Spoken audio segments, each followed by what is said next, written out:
What up, it's your boy T-Bun Reaction Days Films Friday. Now it's time for the meat and potato of Films Friday, the main event of Films Friday, which is the Dead Meat Kill Count. Now, I didn't pull up because I had a lot going on this whole week as well too.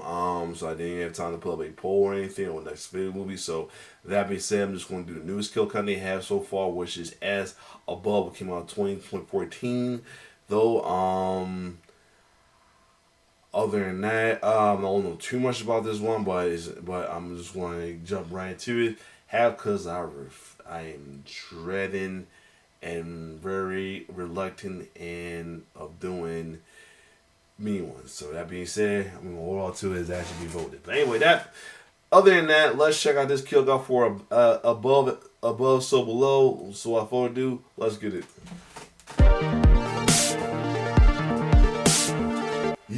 Before I go, bird, somebody told me this. Okay, I'm not sure when we're going to release a new a new reaction vid, but no, a new video. Birthday shout out to the one and only Mini Mitch.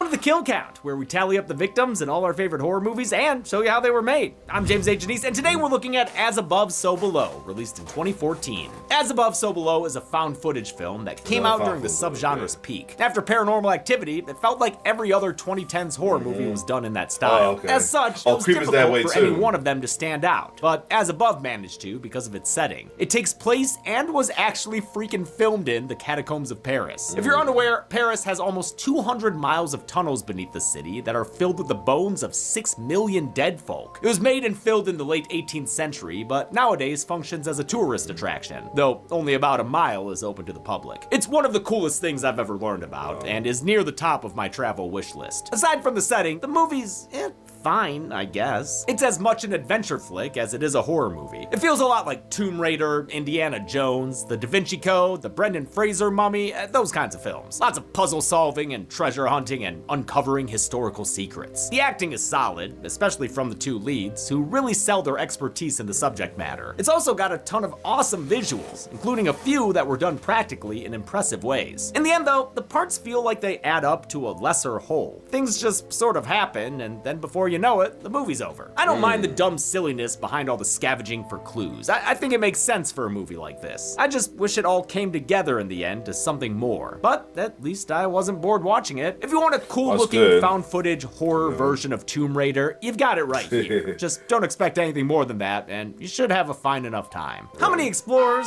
Oh, here we go. Sorry, 1 second.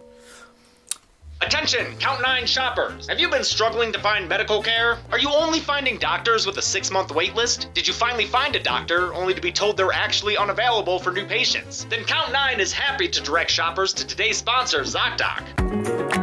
ZocDoc.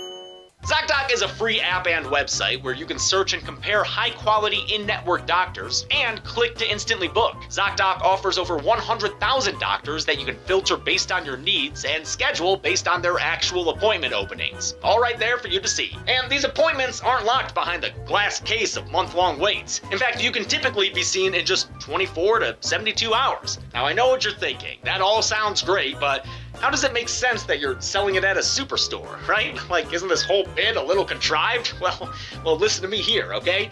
Take that up with corporate. Stop struggling to find doctor's appointments and go to iozocdoc.com/killcount to find and instantly book a top-rated doctor today. That's zocdoc.com/killcount. Zocdoc.com/killcount. How many explorers will get killed in these catacombs? Let's find out and get to the kills. The movie begins with footage shot by archaeology professor Scarlett Marlowe. She's a regular Indiana Jones, sneaking into Iran in the name of discovery. She's a real go-getter and risk-taker. If she's caught, the penalty is death. But they'd have to catch me first. A dude named Riza guides her to a cave system that's about to be demolished. You can tell by the scary alarm noises.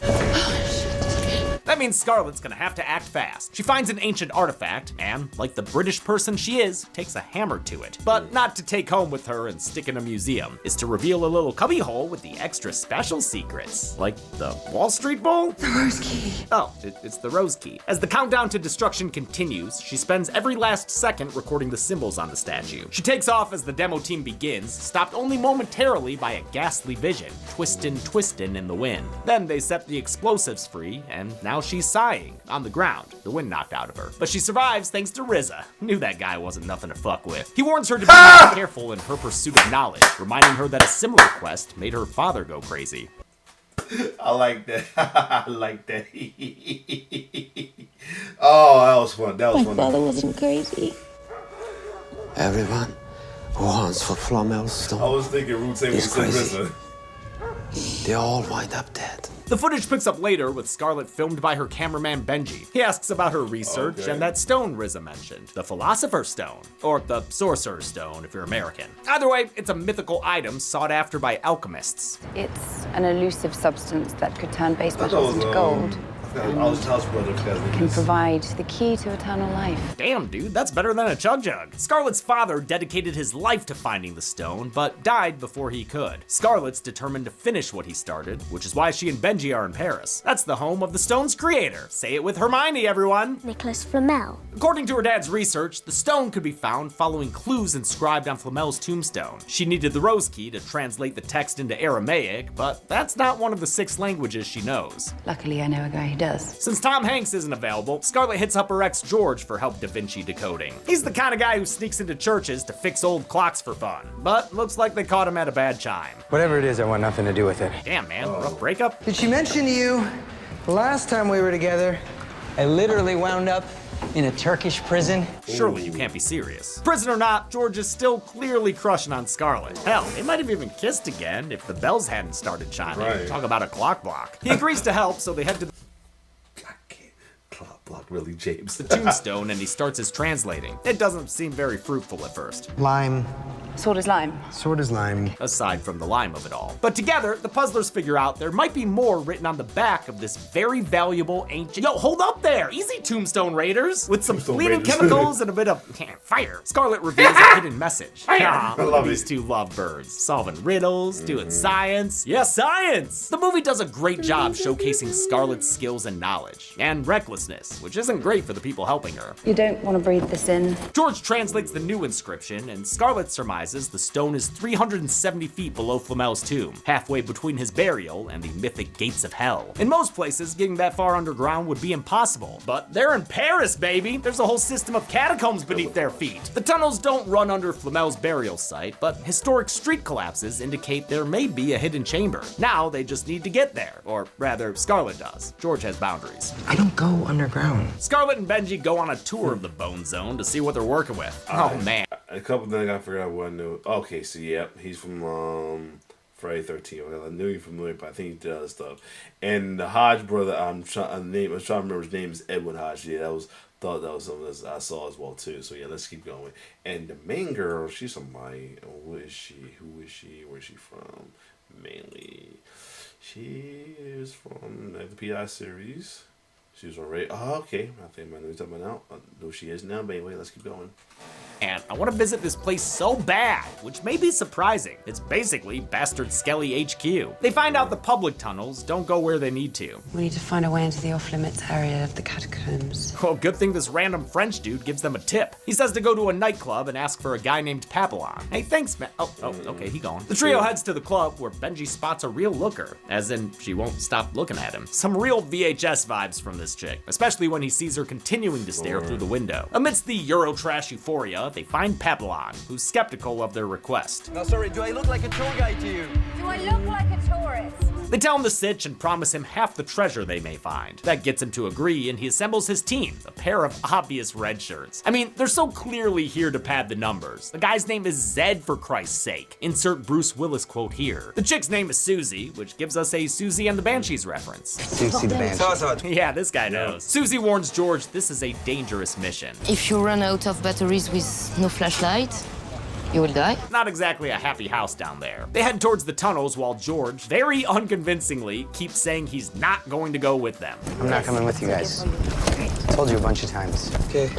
I'm leaving you guys in a second. They get to their tiny hole of an entrance. Oh god, this is an absolute nightmare. Before they descend, they gear up with pin cams and headlamps, so this can be a proper found footage film. After the success of their other found footage projects, like the Poughkeepsie tapes and the English language rec remake Quarantine, sibling filmmakers John Eric and Drew Dowdle went for a three-peat with a movie set in the Paris catacombs. The found footage aspect was less important to them than the lead character they had been developing, a female Indiana Jones searching for a hidden relic. Both of them independently fell in love with separate auditions from Perdita Weeks. Always sort of partly jokingly said that I wanted to play Lara Croft, so I think this is about as close as I'll ever get. The movie came together fast, with only 7 months between initial pitch and director's cut. For the story, the brothers drew on their love of history and mythology, including Egyptian hieroglyphics, the hell depicted in Dante's Inferno, and the supposed alchemist Nicholas Flamel. They were also inspired by the documentary Touching the Void, which followed a mountaineer who was forced to descend deeper into a large crevasse after falling in. Scarlett begs George to come with them, and during the deliberation, a policeman spears Papillon out of nowhere. My God! He kicks off a scramble that forces everyone, yes, even you, George, into the tunnel. He's pissed, not because he grew up watching The Descent. Turns out his little brother drowned in a cave when they were kids, and he's avoided them ever since. George is played by Ben Feldman, last seen on the kill count in the Friday the 13th reboot, but he'll always be Ginsberg to me. The group wades through waterlogged tunnels and past a bunch of women in white having an a cappella rehearsal. There is always some weird people down here. Yeah, I mean, it's creepy, but you can't beat the acoustics. Also, boobs. Wait a minute, have I seen that conductor before? Oh yeah, it's Creepy Club Chick. Peplon leads them deeper as the singing echoes through the tunnel like a dramatic diegetic score. He shows them the narrow passage they're supposed to crawl through next, but Benji's got a bone to pick with that plan. Fuck that, man. I'm not climbing over bones. Scarlett agrees. Her map indicates another tunnel is more direct, but Papillon shuts that shit down. His friend Lataupe, or the Mole, went through that evil tunnel years ago and never came back again. That means their only option is the Tunnel of Tibias. While this bone burrow was real, a fake wall was added to make it even more claustrophobic. Benji tries to purge the fear from his mind, but as he climbs through, he gets stuck and starts to panic. This scene is incredibly stressful to watch. The raw terror in his face and voice combines with the sound of bones crunching all around him and that choir in the background. Why are they singing? Why are they singing this fucking song? Just tell them to shut the fuck up. As Benji crawls free, the tunnel begins to collapse around him. They pull him out just in time, but find that things are getting grave encounters in here. That same evil tunnel they left behind is right in front of them. And that don't make sense. This is the tunnel.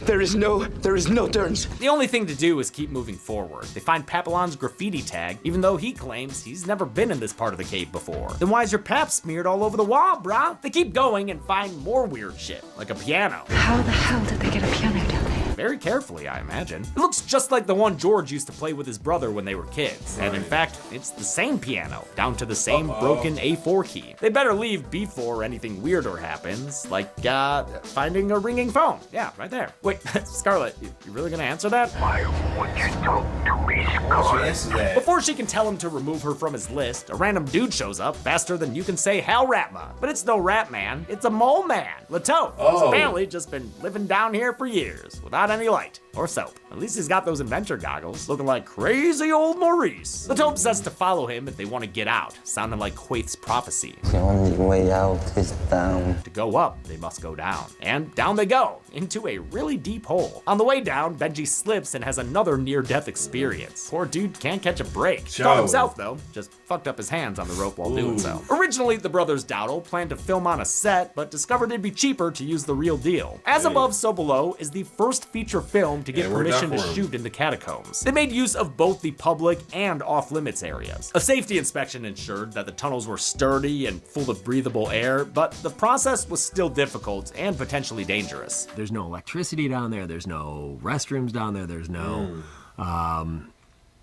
cell phones and walkie-talkies don't work. Jesus. You have nothing down there. The conditions the characters face match what the cast and crew had to endure, from the cold, damp, and dark to the piles of real human bones. It's a space that feels like a nightmare. For 5 weeks, they spent every day 6 stories underground, shooting with a small crew of around 10 people. That included the actors, who lit most of the scenes with their headlamps. Shooting the catacombs, how amazing, that'd be so fun.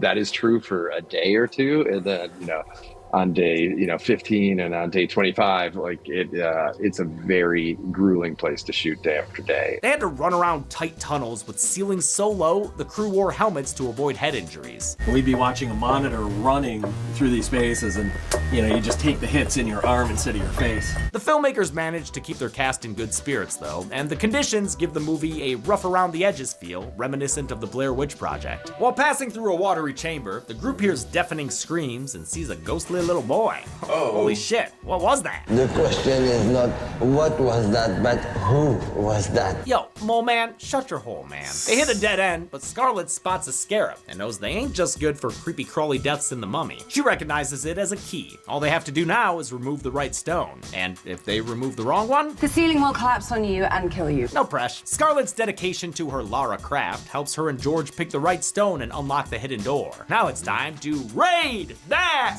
tomb! Inside they find a body, and I've gotta say, guy looks great for having died 700 years ago. Doesn't look a day over 500. Drop the skincare routine, my man. They still haven't found the stone, but Scarlet has an idea. She tells everyone to switch off their headlamps and be in the dark with this suspiciously well-preserved corpse. It'll be fine. In the darkness, they see light coming up from beneath a pool of water. Scarlet, lacking any kind of self-preservation, hops in the pool and swims towards it. The others reluctantly follow and find a chamber full of treasure. It's the goddamn Cave of Wonders up in here. But Scarlet doesn't stand next to the piles and hold Z. She moves past them and turns her attention towards an engraving on the wall. There, serving as a depiction of the sun, is the Philosopher's Stone.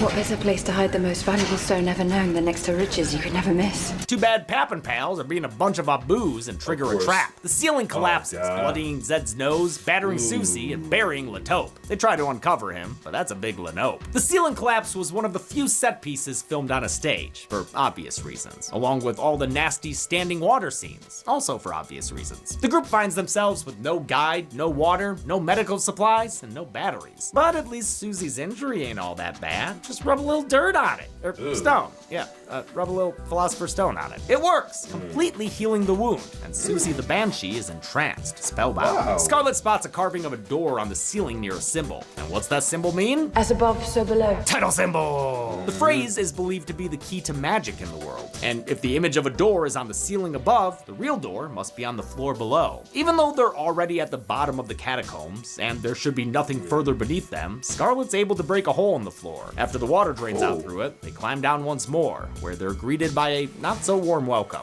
Abandon all hope, ye who enter here. According to Scarlet, that's the inscription written on the gates of hell. Hell yeah! This inscription over the gates of hell appears in Inferno, the first part of Dante's epic poem Divine Comedy. Inferno tells the story of Dante journeying through the 9 circles of hell, guided by the Roman poet Virgil. Dante and Virgil are mirrored by Scarlet and George, respectively, while Latope represents souls stuck in limbo. In fact, the movie is packed with references to Inferno, from the imagery of wells to the themes of guilt and sin. A notebook they looked at earlier shows 9 layers to it. And most relevant of all is the idea that to escape, they must keep climbing down. So that's what they do, climbing into the upside down. No Vecnas down here though, just disappearing doors and another pool of water, one with a spooky strobe light. The group may have abandoned all hope, but they regain a Latope. He's waiting for them with a way less fresh looking corpse. I mean, I guess they did break the seal. Dude's looking like a browning avocado. Susie tries to speak to Latope, but he freaks out like he's got the rage virus and slams her to the ground. Whoa! Straight up mauled by that mole as he smashes her face on the stone floor. Scarlet tries to heal her with a stone, but it's too late. You can't bring back the dead. Man, magic can never bring back the dead. As they continue, George realizes they've traveled 1,000 feet underground, and they have to keep going even deeper, rappelling down another hole. Benji's the last to go, but hesitates when he hears someone creeping around. Lord. George. Oh! It was the girl from the club. He's really starting to fall for her. Fall to his death, that is. Scarlet is more devastated than Gale Weathers by the loss of her cameraman, but she has to keep going and push through her grief and a bunch of bones. George sees a vision of his brother buried beneath the bones and tries to reach him until Scarlet snaps him back to reality. They follow the sound of screams to a holy shit, a burning car? The ghostly teen sitting in the back seat looks like the kid that first gave Scarlet Papillon's name. Papillon screams over and over that it wasn't his fault, but the burning ghost of his apparent transparent friend begs to differ. He pulls Papillon into the inferno, then the car crumples. Come here! That was awesome. All that's left are Papillon's legs sticking out of solid stone. They try to pull him out, but come on, guys. Papillon is Papagon. This car was actually hauled down to the catacombs in real life, in a specially selected section where they could do practical pyrotechnics. To pull it off safely, they brought down ventilation systems and waited to light it on fire until just before shooting. Director John Dowdle wanted to make sure it would be safe for the stuntman, so he tested it on himself first. Tested it on myself first to make sure we weren't gonna torch someone, and sat in the car and lit it up. The 3 remaining explorers can't turn back, so they carry on even if they can't keep calm. Zed especially is freaking out. Dude, just be happy you're still alive. Definitely didn't expect him to outlast Papillon. George decides now's as good a time as any for a romantic confession. Whatever happens, the week in Turkey, it's the greatest week of my life.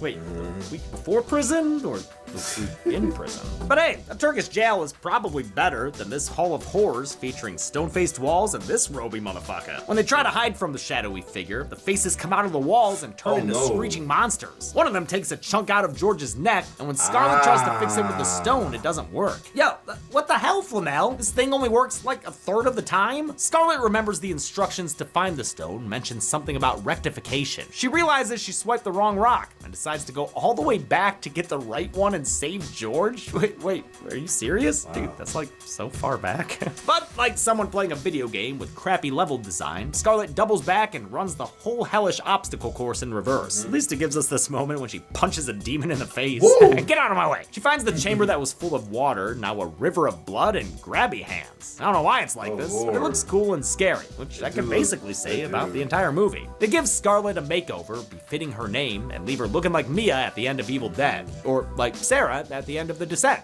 Yeah, that's probably more apt. The blood in the scene was actually thick raspberry syrup, and while shooting it, Perdita Weeks had to be coated with KY jelly to keep the syrup from dyeing her skin pink. So I was also covered in lube. She smelled fantastic. She finds other demonic decor changes as well. There are mouths poking through the stone, and even a jump scare with her own face. It's positively Penny Dreadful, but Scarlet manages to return the stone. There, I'll bet her now. Except, where's the real stone? There's nothing else here, besides a dirty little mirror where she can see her dirty little face. A revelation hits her, and she repeats the words, as above, so below. Scarlet runs back to save George, but on the way is stopped by a ghostly vision of her dead dad. She blames herself for not picking up the phone when he called her the night he died, thus that catacomb collect call from earlier. She gives her phantom father a hug and apologizes for not being there for him, after which he vanishes. Oh, snap, she's been rectified, motherfuckers! She's fessed up to the action she felt most ashamed of. That means she now has the power of the Philosopher's Stone. Turns out it's been inside her the whole time. Whoa. The power, not the stone. No one passed that. She gets to George and brings him back from the edge of death with true love's kiss. Aw, that's nice. But no time to keep romancing the stone. They've got to get the hell out of hell. The trio reaches one last hole, and it's like your mom's. It's way too deep. Oh!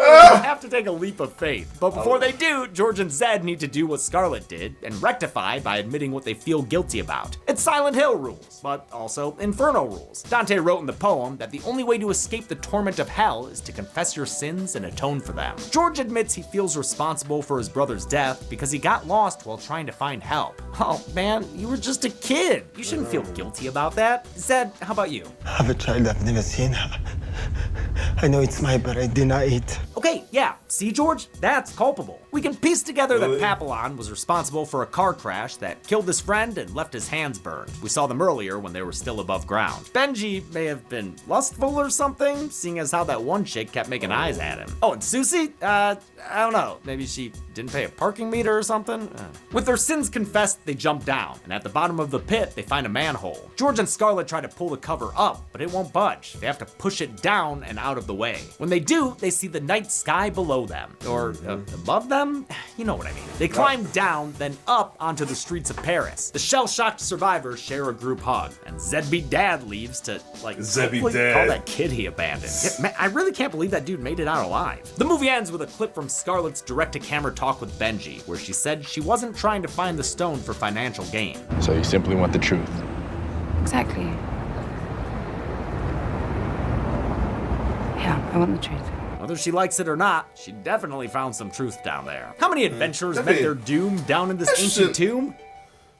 This was an interesting movie though. Like he's right, it did kind of like ended like wow, just like that, yeah. I get it, but at the same time, it's just a movie. I mean, Oh, I actually don't know. How could I possibly find out? A clue. Lord. I think there's something on the back of this.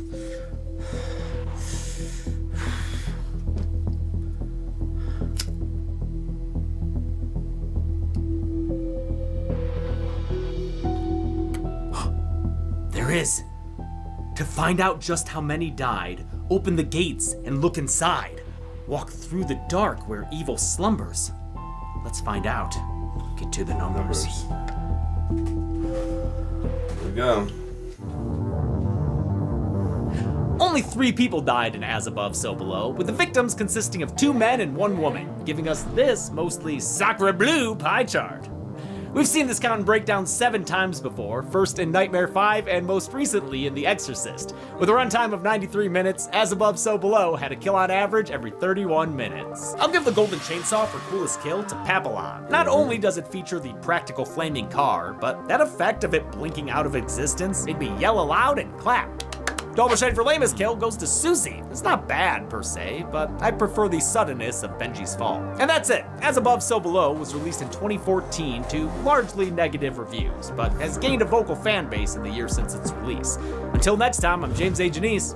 This has been The Kill Count. On the next Kill Count. Consider this your invitation to the annual Blackwood Winter Getaway. Let's no party no like game we're reactions. fucking porn stars. The date? 1 year after a tragic prank gone wrong. This is super awkward, and we all know it. The place? A spooky lodge on a possibly cursed snowy mountain. Are we going crazy down here? The guests? You and your best frenemies. Plus, a cabin in the woods worth of horror cliches. We like in a movie right now? Take control of 8 different teenage meatbags as they fight to survive. Until dawn. Until dawn. Figure out Dawn. what's happening by gathering clues and collectibles. Oh man, look at this. But be careful, because your decisions have consequences down the line. Boom, butterfly effect. Yes, it's dialogue, choice, or die. And there are so many ways to die. Whoa! That certainly didn't go according to plan, now did it? So this week, invite some people you hate to come and play Until Dawn. Sure. You say so. Then on Friday, make the choice to watch The Kill Count only on Dead Meat. I'm afraid we're out of time. We'll talk again soon. Until Dawn can be played on the Is that picture the gaming one, platforms. dude, Dead Meat always from, recommends you play the game for yourself before it's kill count. It's the only way to have your own properly formed 3, opinion. Kill 2, counts are never meant to whatever. replace the experience of playing a game. Thanks a lot for watching this Kill Count on As Above, So Below. When I described that I wanted to light a fire behind a prop on the Kill Count set, the whole team was like, no, you can't do that. You're gonna burn down your house. It's like they have no confidence in me as an adult man who's capable of doing things. It's like they forget that I grew up as a bored suburban boy, in the backyard wrestling on a trampoline. I would take shit out in the field near my house, light on fire, film it with a video camera. One time a cop rolled up on us and we were just over the city borderline and he said, take this trash back to your trash city, Lincoln Park. That's Southgate cops for you, man. Fucking condescending us for being in Lincoln Park. Oh, so high and mighty Southgate. I mean, I did go to Southgate schools to avoid the Lincoln Park schools, but that's besides the point. Where do you fall in this movie? Are you one of those people who thinks it's super underrated, or do you agree with me and think it's fine? I guess you could also hate it, but like, how are you gonna hate something with Ben Feldman? I want to thank some patrons like Christian McDermott, Alright, cool. There you have it, though. That As Above, So Below. So next year I'll try to pull a poll up, though, and for the next kill count as well too. Other than that, if you like more reaction to this, like, share, subscribe to the YouTube channel. It's your boy T-Per signing off. One love.